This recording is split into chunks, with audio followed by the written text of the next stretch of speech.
Hey, what's going on? You know who it is. You know what it is. All right, you guys, peep game. You know what? As I talked about in the last video, I will say this much. Kudos to Canelo for putting those Jake Paul fans in their place. But at the end of the day, I blame the fighters in boxing as a whole. You wouldn't even have YouTubers like making more noise than actual fighters if they would get in the ring and stop fighting on social media and get their asses in the ring. Like I said, I'm not blaming this on no particular ethnic group. It's a joint effort. The blacks are doing it. The Hispanics are doing it. The Asians are doing it. They're all doing it as a whole because, like I said, it's always some kind of excuse why we can't get the best fights out there. It's always a technicality, whether it comes down to money, networks, all this stuff. I don't like this promoter. You know what I'm saying? I don't like the type of shorts he wears. You know what I'm saying? I would like for him to wear blue gloves and instead of, red gloves, because, I used to be a Crip. And you just hear excuse after excuse. And it gets antagonizing. It's almost like you getting teased as a fan. And then these fighters say, oh man, fuck the fans. They don't do what I do.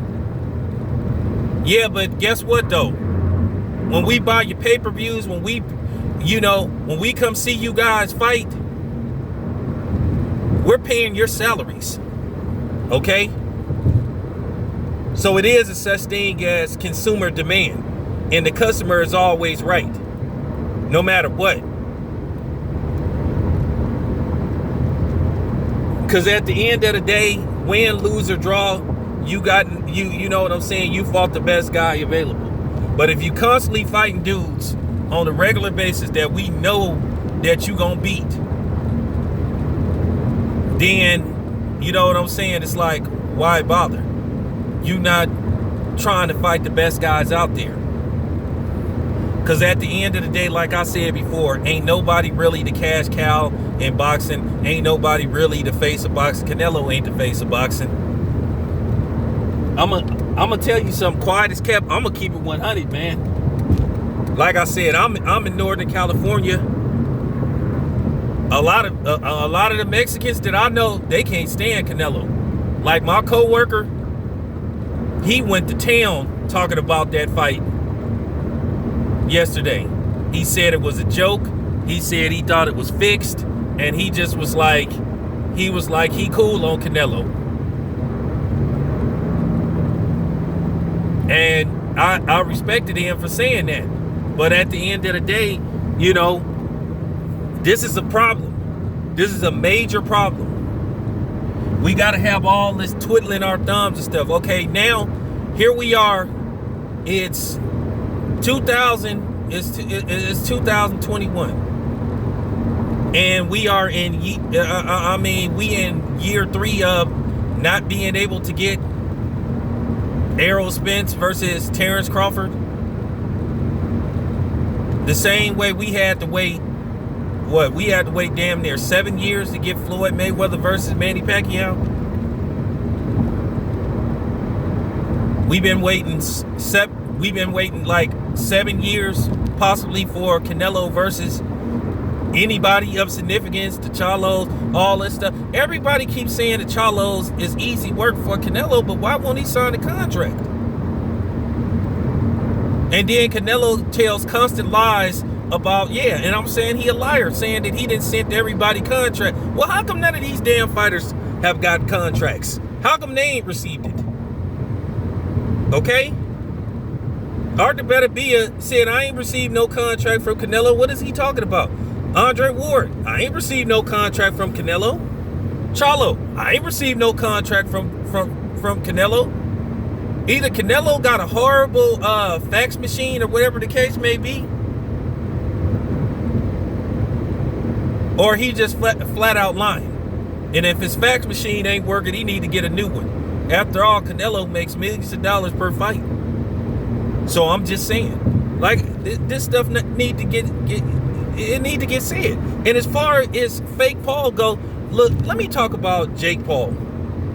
Like I said, it's because of the fighters that he exists. If we would get the fights that we clamoring for, we wouldn't even be checking for Jake Paul. But at the end of the day, we already know why Jake Paul's fan base is building up, because of that knockout of Nate Robinson. And please cut the shit and don't try to make it look like the only reason why white people backing him up now is because he knocked out a black dude, who, by the way, wasn't a fighter. And don't come here saying, oh, it's not a race thing. Get out of here. Stop lying, man. Who you think you talking to? Who you think you talking to? Don't try that with me. I'm just a realist. Because I promise you, had that been the other way around, people wouldn't even be checking for Jake Paul. And eventually, like I said, Jake Paul is going to have to fight a real fighter. And when Jake Paul get his ass folded, and see, here's the thing. It's going to be the same thing that happened with Triple G. Why they never put Triple G in the ring with a elite black fighter. He didn't even want to fight Daniel Jacobs. And to most people's eyes, some people thought he lost to Daniel Jacobs. I thought Daniel Jacobs did more than enough to get the decision. And what happened? Refused to give Daniel Jacobs a rematch. Refused to fight Andre Ward after he was the one that called Andre Ward out. But this is the type of BS that you get in boxing. Like I said before, I was the only one that had the guts to say what was up with Triple G's fans.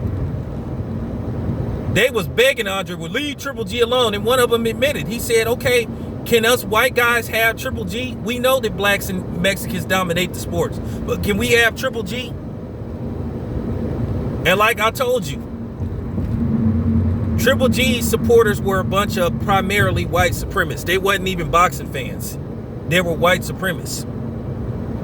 And like I told you, they could stand Triple G losing to Canelo, but it would have broke their heart seeing Triple G lose to a black fighter. I'm just honest and man enough to say that. Because like I said, I ain't worried about making people happy. And that was the whole thing why they didn't really want him to fight Andre Ward. Because they knew he would lose. And then due to the fact that Andre Ward is a black fighter, yes, I know he has a white father. I don't need nobody to put that. Don't play with me. Okay? Because y'all wasn't hollering about Andre Ward was mixed when y'all was coming on my comment section calling him the N-word and all that kind of stuff. He was black as far as y'all concerned. Because y'all sure was rooting for Sergey Kovalev against Andre Ward, our Olympic gold medalist. Andre Ward just too nice. Andre Ward could be saying basically F all of y'all. And I'm just keeping it 100. Because like I said, this stuff just got to be said. It really got to be said for real. And that was the whole thing. And I promise you,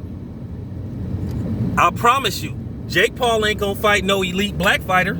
I promise you, Jake Paul would never get in the ring with Deontay Wilder or Anthony Joshua because they would stretch his ass. And then his little fan base would disappear. I guarantee you the narrative would change instantly. Oh, well, Jake Paul was a YouTuber. He wasn't a real fighter anyway. And that's going to be the thing. But eventually, Jake Paul, because if I see Jake Paul, I'm going to put that out there. And don't tell me don't make this a race thing. Because I ain't forgot that video of Jake Paul saying the N-word. Because I get tired of it. I get tired of these culture vultures and shit. You know? But it is what it is.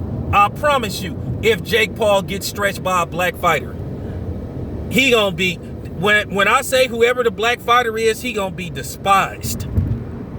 He gonna get called a bully. Like I said, he gonna get ridiculed, and that's fine. Because like I said, I'm gonna tell Wilder to call out Jake Paul. And don't be crying about it if the fight actually happens. Don't cry if Jake Paul gets stretched. Now, I know there are some people that want Jake Paul to go away. But then there's a certain group of people that's starting to jump on this hype train. Anybody with common sense know Jake Paul ain't no real fighter. Jake Paul gonna keep fighting the type of dudes he fight. But like I said, eventually this gonna wear thin. He better look vulnerable versus Askren, because if he goes in there and stretches Askren like people think he gonna do, once again, the demand for him to fight a real actual fighter is gonna rise. The pressure is gonna mount. And Jake Paul ain't gonna be able to keep getting away with that, because as I said before, people gonna say, hey Jake, man, it's time for you to fight a real actual fighter with some fighting. And like I said, the average mediocre cruiserweight or heavyweight would beat the living shit out of Jake Paul. For real. But Canelo, he might as well, to me, getting back to Canelo, Canelo might as well fight Jake Paul. He might as well. Because compared to the fight that happened yesterday, why not? Make like a Nike and just do it. Get it over with. Get it over with. For real. Get rid of this dude. You gotta just, I mean, for real, you gotta keep it a buck.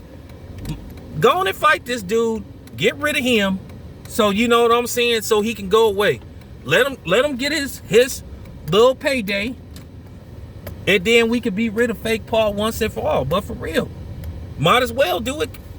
And I don't want to hear none of the fake Paul fans crying about him fight Canelo. Remember, he said he a real fighter. So go fight a real fighter. Stop fighting MMA fighters. Let's just keep it 100. Most MMA fighters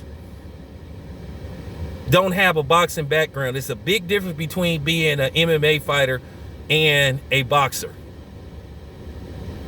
Okay? That was proven with Floyd versus Conor McGregor. But I could tell you this much. The average MMA fighter could probably, if he really was serious, could learn the craft of boxing quicker than Jake Paul could if he really concentrated.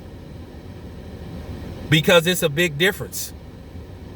If Askren fought Jake Paul in an MMA fight, he would fuck Jake Paul up. But he really don't got a boxing background. Jake Paul do got a little bit of experience, but it's levels to this shit. But anyway, thanks for listening. This your boy Town Biz. I'm out.